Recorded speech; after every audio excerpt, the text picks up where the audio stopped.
The class is about making dynamic web pages, but before we do that, we need to learn how to make a static web page, that is a simple web page that can be viewed. So the setup is the following. I'm in a directory called HTML. I created a Git repository, and so I will upload this at the end. And I have created a single file called page1.html. I'm looking here with a Visual Studio Code at page1.html, okay, and in a browser you can do File, Open File, and choose page1.html and view it. You see the page is entirely blank at the moment. Okay, so this is the content of my page. This is the simplest page you can have. It's completely empty, completely useless, but it says the doc type is HTML, and then there is a pair of what are called HTML tags that says HTML open, and this is a corresponding close tag, and the language is English. So what is a tag? A tag is essentially something that looks like this. You can say, for example, banana, okay, and then you can close it. So this is the opening banana tag, and this is a closing banana tag. Now, banana is not a normal HTML tag, it's a tag I invented on the moment, but this is a notion of a tag, okay? So what are the tags that go into creating a web page? Well, typically inside the HTML tag, there are two. One is the head, okay, and the other is the body. So the idea is that the head will contain declarations that are used in the whole page, and the body will contain the text inside the document itself.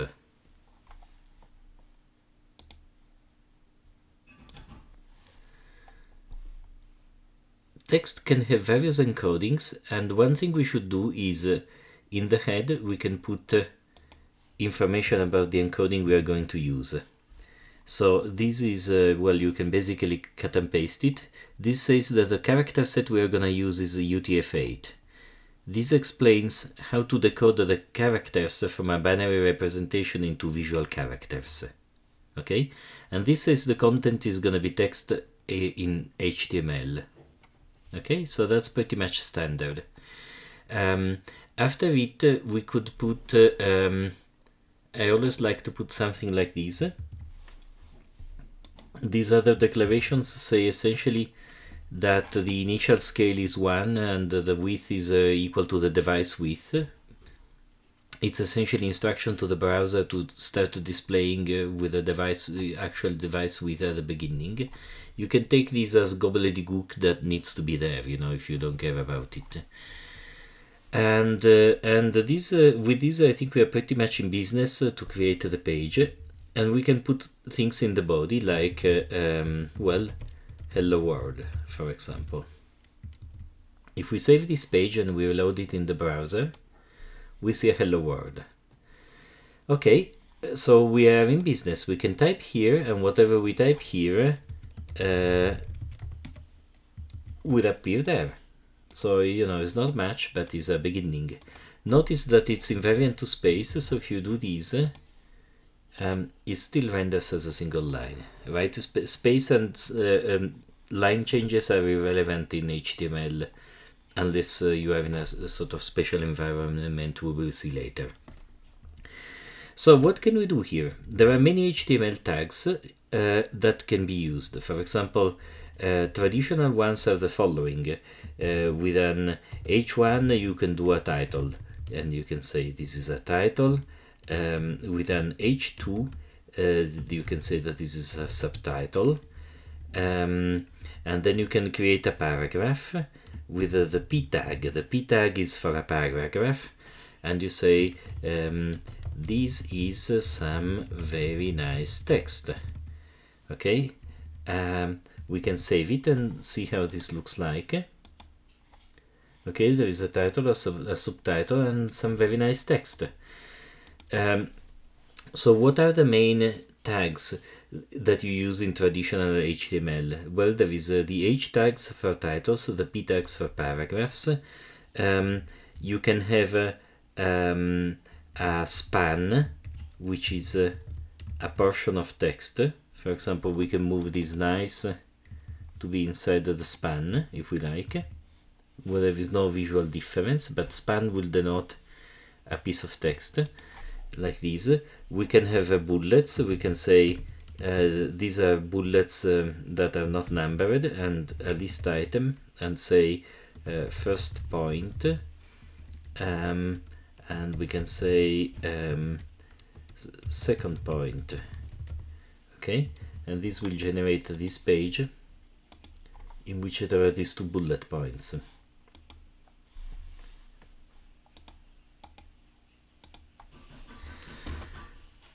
So you can continue building a page like this. We can add another paragraph after this and say this is my second paragraph. Okay, and I can artificially make it longer. I don't want to spend a lot of time on it, so I can just cut and paste this line various times. Sorry, so let me, okay, and if I do this, you can see that this will render with a paragraph essentially as text folded over when the line is too long. And so all the theory is that you write your document like this, caring about the content, and then you can add classes here. For example, you can say that this is class is equal to, and we can say that this is a special paragraph and it's of a class called abstract. Okay, and we can then put the text like this is the abstract of my very interesting paper. No, and you can say UL class is equal to contributions, and the contributions of the paper is that we teach the web, and we are happy. Okay, so if you do these, of course the page will still render in a fairly standard way.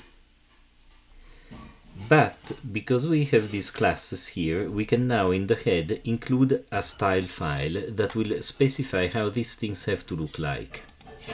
So here in the head we can say link rel is equal to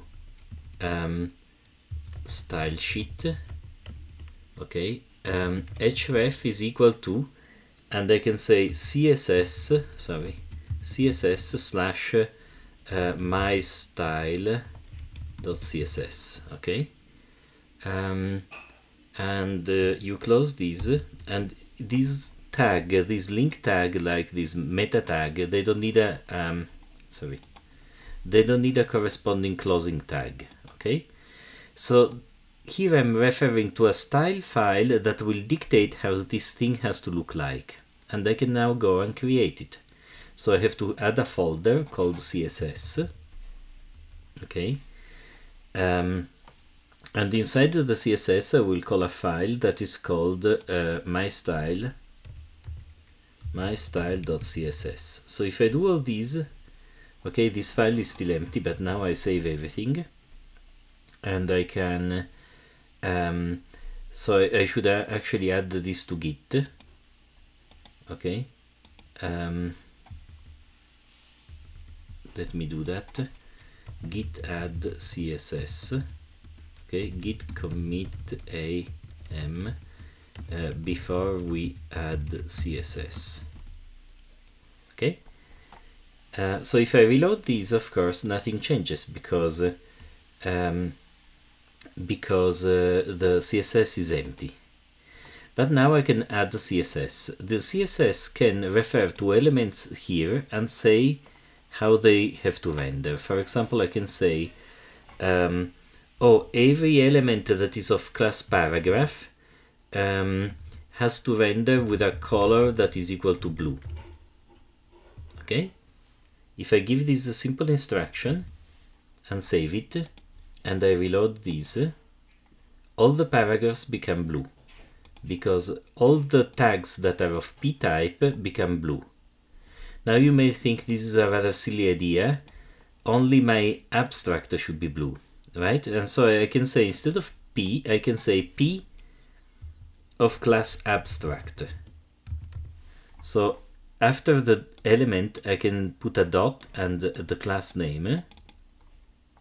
Okay, this abstract here will relate to this abstract here, okay? And if I save the style now, a more traditional way, by the way, to write it is to write it indented like this. If I save it now, when I reload this page, only the paragraphs of class abstract is gonna be blue. And I can say other things. For example, the abstract is blue, and the font size can be 1.5 M. I don't know if this will work.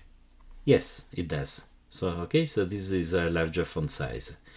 And you can go on and on like this. So the old idea, so the theory, official theory of the HTML developers is this. They wanted to keep the content separate from the style, so that you can write the content only once, and then you can style it by producing a CSS file.